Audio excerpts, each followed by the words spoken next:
नंदनवन गांव के जंगल में पीलू अपने पति बबलू के साथ रहती थी।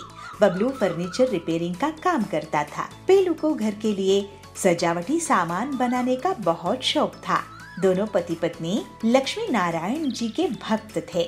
उन्हें लक्ष्मी नारायण जी की सेवा करना और भक्ति करने में बहुत आनंद आता था। एक दिन पीलू से कुछ सामान खरीदने के लिए सुंदरी आती है। पीलू, तुम बहुत सुंदर सजावटी सामान बनाती है, कहाँ से सीखी हो ये सब? तो पीलू कहती है, सुंदरी बहन, ये तो लक्ष्मी नारायण जी की कृपा है मुझ पर। उन्हीं के आशीर्वाद से मैं ये सजावटी सामान बना लेती हूँ। लेकिन बहन, तुम तो इतनी मेहनत करने पर भी गरीब हो, क्या तुम्हें चिंता नहीं होती है? कमाई कैसे होगी? बहन, मैं तो सब कुछ लक्ष्मी नारायण पर छोड़ दी हूँ। मुझे पूरा विश्वास है पीलू बहन, एक ना एक दिन तुम बहुत तरक्की करोगे।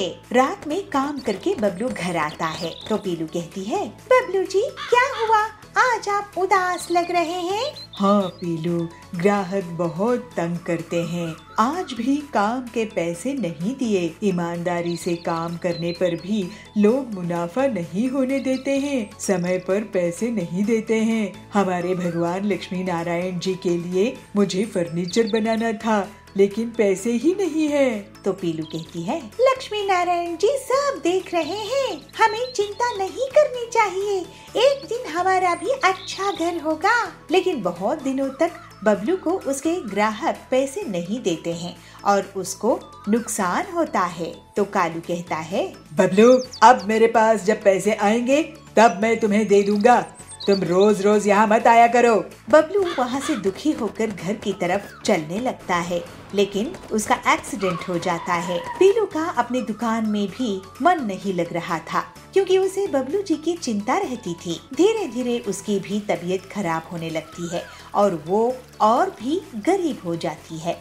लेकिन पीलू और बबलू कभी भी भगवान लक्ष्मी नारायण से शिकायत नहीं करते हैं। एक दिन पीलू भगवान लक्ष्मी नारायण जी को पूजा कर रही थी, तभी लक्ष्मी नारायण उसे दर्शन देते हैं। बेटी, तू बहुत सरल स्वभाव की है और इतनी मुश्किल में भी हमारी शरण में ही है। अब तेरी पूरी दुख दूर हो जाएंगे। तो पीलू कहती है, हे भगवान श्री नारायण, आपके दर्शन हो गए मुझे, अब कुछ नहीं चाहिए। तो माँ लक्ष्मी बोलती है, बेटी, मैं तुझे आशीर्वाद दे रही हूँ। तुम और बबलू अब से कांच के फर्नीचर बना सकोगे।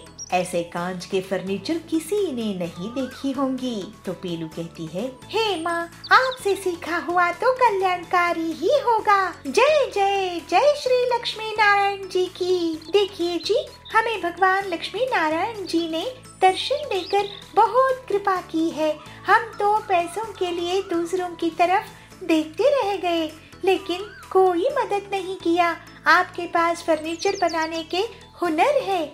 अब माँ लक्ष्मी जी की दया से मुझे कांच का फर्नीचर बनाना आ गया है। हाँ पीलू, भगवान लक्ष्मी नारायण की बहुत दया है हम पर। और सुबह से पीलू जंगल जाकर कांच इकट्ठा करके लाती है और जैसा उसे भगवान लक्ष्मी नारायण ने सिखाए थे वैसे वैसे वो उनको आकर देने लगती है।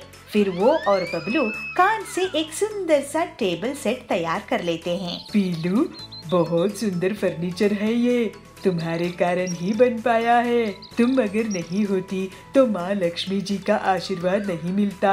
ऐसी बात नहीं है जी, ये आपकी मेहनत का ही नतीजा है और लक्ष्मी नारायण जी की दया कृपा है। अब हम ऐसे ही कांच के फर्नीचर बना बना कर बेचेंगे।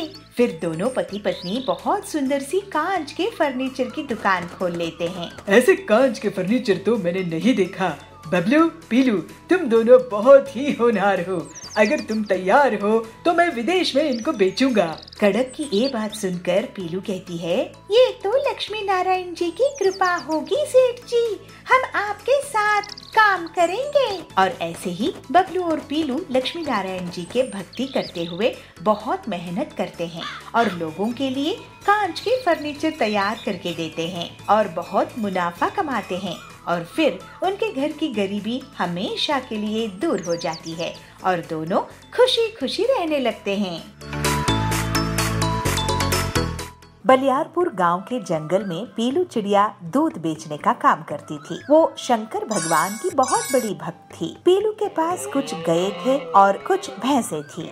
पीलू उनका बहुत ख्याल रखती थी और पूरी ईमानदारी के साथ बिना मिलावट के दूध बेचा करती थी। पीलू की एक बहुत अच्छी आदत थी। वो हर रोज दूध बेचने से पहले शिवलिंग पर दूध चढ़ाया करती थी। एक दिन पंडित हरिया पीलू से कहते हैं, बेटी पीलू, रोज शिव जी को दूध चढ़ाती है। ऐसी कौन सी मनोकामना है तेरी कि तू हर रोज ऐसा करती है? पंडित जी, मैं शिव जी को बिना स्वार्थ के, बिना कोई मन में इच्छा रखकर दूध से स्नान कराती हूँ। मुझे ऐसे करने से शांति का अनुभव होता है। लेकिन बेटी, तू तो बहुत गरीब है। मुश्किल से तेरे घर का गुजारा होता है और तेरी तो अभी शादी भी तो नहीं हुई है। मैं तो कहता हूँ शिव जी बहुत दयालु है। तू उनसे कुछ भी मांग सकती है। नहीं पंडित जी, मैं तो कुछ नहीं मांगूंगी। मैं गरीब हूँ तो क्या हुआ, 1 गिलास दूध तो शिव जी पर चढ़ा ही सकती हूँ। यही काफी है मेरे लिए। तेरा मन बहुत साफ है पीलू। तेरी भक्ति से शिव जी बहुत प्रसन्न होंगे। ऐसे ही पीलू हर रोज दूध बेचने से पहले अपने नियम का पालन करती थी। ऐसे ही एक दिन बारिश के मौसम में बहुत तेज बारिश होने के कारण पीलू दूध बेचने के लिए नहीं जा पाती है। वो बहुत परेशान हो जाती है कि सुबह से उसने शिव जी को भी दूध अभिषेक नहीं की है। क्या करूं, बारिश इतनी तेज है, लेकिन मुझे कम से कम शिव जी के मंदिर तो जाना ही होगा। फिर पीलू हिम्मत करके तेज बारिश में भी दूध शिव जी पर अर्पित करने के लिए चली जाती है। अरे पीलू, तू इतनी तूफानी बारिश में भी आई है? पंडित जी, मेरे घर में बहुत सारा दूध बच गया है। आज बेचने नहीं जा पाई हूँ। अच्छा, तो तू उसकी खीर बनाकर भगवान को भोग लगा और उसको प्रसाद में बांट दे। ये अच्छा होगा पंडित जी, गरीबों में मैं खीर बांट दूंगी। फिर पीलू घर जाते हुए बाजार से खीर बनाने का सामान खरीद लेती है और घर आकर गर्मागर्म स्वादिष्ट मीठी खीर बनाती है। फिर पीलू खीर ले जाकर मंदिर में भोग भी लगाती है और उसको गरीबों में बांट देती है। भगवान को खीर का भोग लगते ही कैलाश पर्वत में भगवान शिव जी के होठों में भी खीर आ जाती है। ये देखकर पार्वती जी उनसे कहती है, भगवान, आपके भक्त पीलू ने तो आपको बहुत ही स्वादिष्ट खीर लगाई है। तो शिव जी कहते हैं, हाँ देवी पार्वती, पीलू मेरी बहुत बड़ी भक्त है। वो धन कमाने के पहले बिना स्वार्थ के मुझे सबसे पहले दूध का भोग लगाती है। ऐसे भक्त आज के इस मतलबी और स्वार्थी जमाने में नहीं मिलते हैं। एक बार पीलू की परीक्षा लेकर देखिए, अगर वो उसमें भी स्वार्थी नहीं निकली तो उसको हम सुख देंगे। तो पार्वती की बात सुन के शिव कहते हैं, ठीक है देवी। फिर शिव जी और पार्वती जी अपना रूप बदल लेते हैं। वो अमीर सेठ सेठानी का वेश रखकर पीलू के पास जाते हैं। पीलू चिड़िया, तुम बहुत अच्छा दूध बेचती हो। हमें तुम्हारे पास जितना भी दूध होता है पूरा चाहिए रहेगा। एक बूंद भी तुम्हारे पास नहीं रहनी चाहिए। मैं तुम्हें 5 गुना दाम भी देने को तैयार हूँ। तो सेठानी कहती है, लेकिन अगर हमें पता चला कि तुम थोड़ा दूध भी अपने पास रख रही हो तो तुम्हारी गायें और भैंसे रख लेंगे हम। तो पीलू कहती है, देखिए सेठानी जी, मैं हर रोज थोड़ा सा दूध भगवान शिव जी को अर्पित करती हूँ। इस तरह से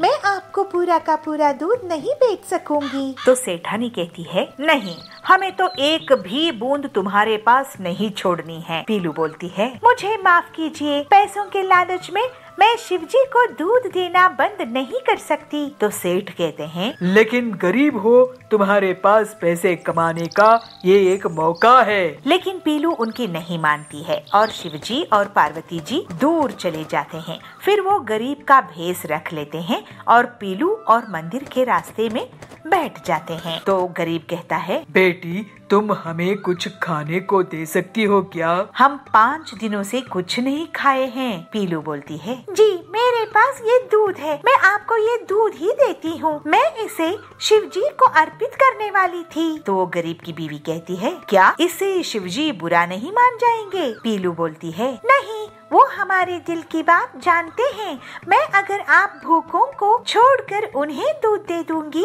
तो वो बुरा मान जाएंगे। तो गरीब कहता है, हमें ये दूध दे रही है तो देने दो। अगर भगवान नाराज होंगे भी तो इस पीलू पर होंगे ना। आप चिंता मत कीजिए, आप दूध पीजिए, इसे शिवजी का प्रसाद ही मानकर पीजिए। तभी शिवजी और पार्वती जी अपने असली रूप में आकर पीलू को दर्शन देते हैं। भगवान शिवजी, माता पार्वती जी, पीलू उनके चरणों में गिर जाती है। बेटी पीलू, तुम हमारी परीक्षा में सफल रही। मांगो, क्या मांगना चाहती हो? बस आपकी भक्ति चाहिए और कुछ नहीं चाहिए। फिर शिवजी उसे आशीर्वाद देकर वहाँ से अंतर्ध्यान हो जाते हैं और पीलू का जीवन हमेशा के लिए सुखी हो जाता है। उसकी गरीबी दूर हो जाती है और वो हंसी खुशी भक्ति करके रहने लगती है।